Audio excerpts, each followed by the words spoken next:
Hello friends, कैसे हैं आप लोग। आज हम लोग पढ़ेंगे MABS यानी मास्टर इन आर्ट्स वैदिक स्टडीज, जिसमें आज हम लोग पढ़ेंगे MBS 001 के खंड 1 में इकाई 5 ब्राह्मणों का स्वरूप एवं प्रतिपाद, जिसमें आज हम आपके लिए लेकर आए हैं ब्राह्मण ग्रंथों का महत्व। तो वीडियो स्टार्ट करने से पहले जो भी फ्रेंड्स हमारे चैनल पर नए आए हैं, कृपया चैनल को सब्सक्राइब कर ले और बेल आइकन को प्रेस कर दे, ताकि जो भी लेटेस्ट वीडियो हमारे चैनल पे आए वो सबसे पहले आपको मिल सके। तो आइए ज्यादा टाइम करना लेते हुए चलते हैं अपने टॉपिक पर। ब्राह्मण ग्रंथों का स्वरूप एवं प्रतिपाद में ब्राह्मण ग्रंथों का महत्व के बारे में पढ़ेंगे। तो आइए वीडियो को स्टार्ट करते हैं।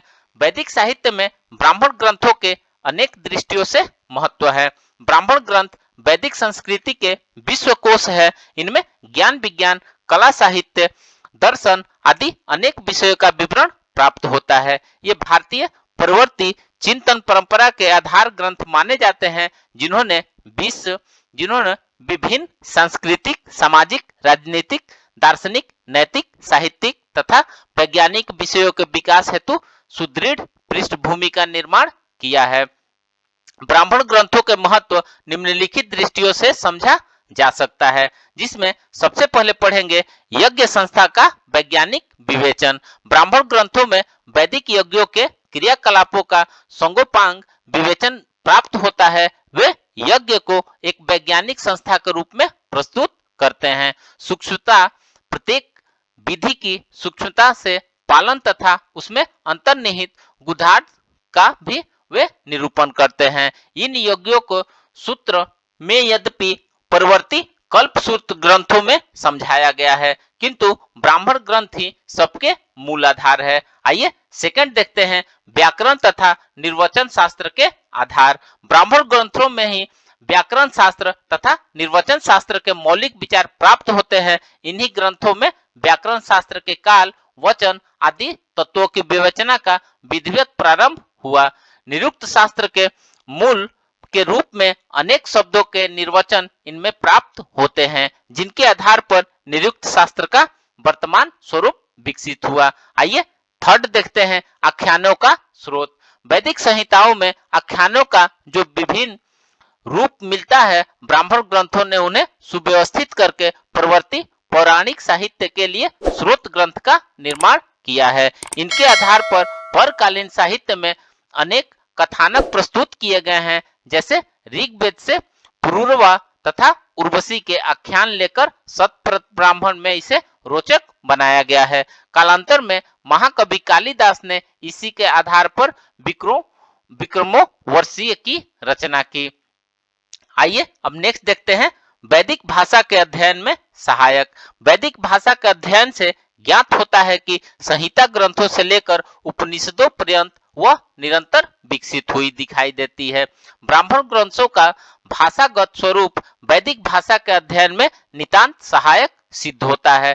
वैदिक भाषा के विकास का एक स्पष्ट सोपान इनमें दिखाई देता है। सभी ब्राह्मण ग्रंथ गद्य में निबद्ध है तथा गद्य भाषा का नैसर्गिक रूप का प्रतीक है।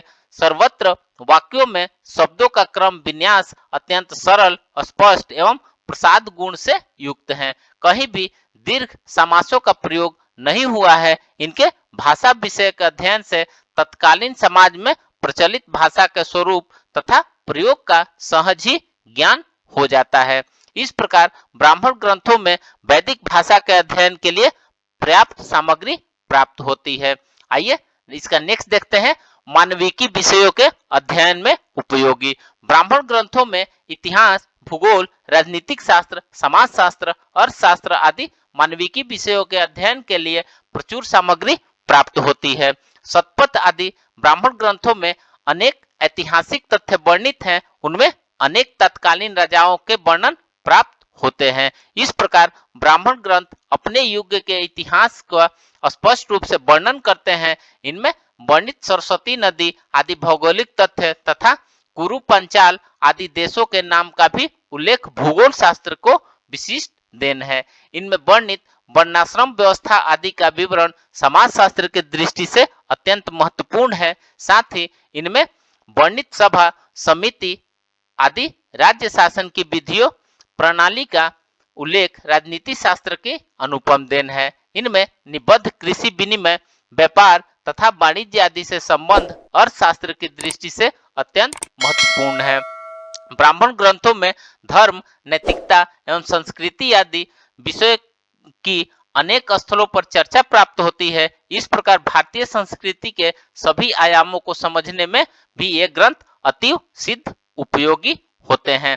आइए नेक्स्ट देखते हैं मीमांसा शास्त्र का आधार। ब्राह्मण ग्रंथ कर्म कांड के आदिम प्रचारक है। कर्म कांड का सर्वप्रथम संगोपांग विवेचन इनमें ही प्राप्त होता है। वैदिक कर्म कांड का दार्शनिक विवेचन मीमांसा शास्त्र के द्वारा किया जाता है। इस मीमांसा दर्शन के आधार पर ब्राह्मण ग्रंथ ही है ब्राह्मणों की में प्रतिपादित विधि तथा उनसे लक्षित होने वाले धर्म की विवेचना ही मीमांसा दर्शन का प्रधान विषय है। साथ ही कल्प सूत्रों में के वर्णित यज्ञ विधान, धर्म संस्कार आदि विषय भी ब्राह्मण आधार ब्राह्मण ग्रंथ है। आइए 7 नंबर पॉइंट देखते हैं वैज्ञानिक विषयों की आधारशिला। ब्राह्मण ग्रंथों में वर्णित वैज्ञानिक संदर्भ परवर्ती वैज्ञानिक विकास की आधारशिला है। जैसे शतपथ ब्राह्मण आदि में वर्णित वेदी निर्माण की विधियां परवर्ती सुलभ साहित्य, रेखा गणित एवं ज्यामिति शास्त्र के मूल है। आइए 8 नंबर पॉइंट देखते हैं संगीत शास्त्र के अध्ययन में सहायक। ब्राह्मण ग्रंथ संगीत शास्त्र के अध्ययन में अत्यंत सहायक सिद्ध होते हैं। सामवेदीय ब्राह्मणों में विशेष रूप से संगीत शास्त्रीय अध्ययन की सामग्री उपलब्ध होती है। आइए 9 नंबर पॉइंट देखते हैं मनोविज्ञान के अध्ययन में उपयोगी। शतपथ आदि ब्राह्मण ग्रंथों में उपलब्ध मनस्तत्व का निरूपण, जीवन तथा मृत्यु की समीक्षा मनोविज्ञान के अध्ययन के लिए विशेष उपयोगी सिद्ध होते हैं।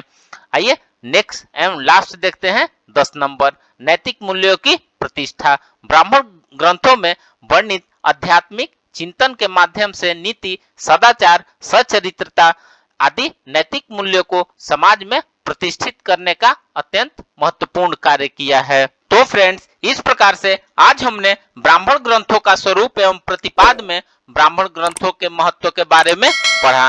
तो मिलते हैं एक नए वीडियो के साथ में, तब तक से हमारे चैनल पे बने रहिए। धन्यवाद।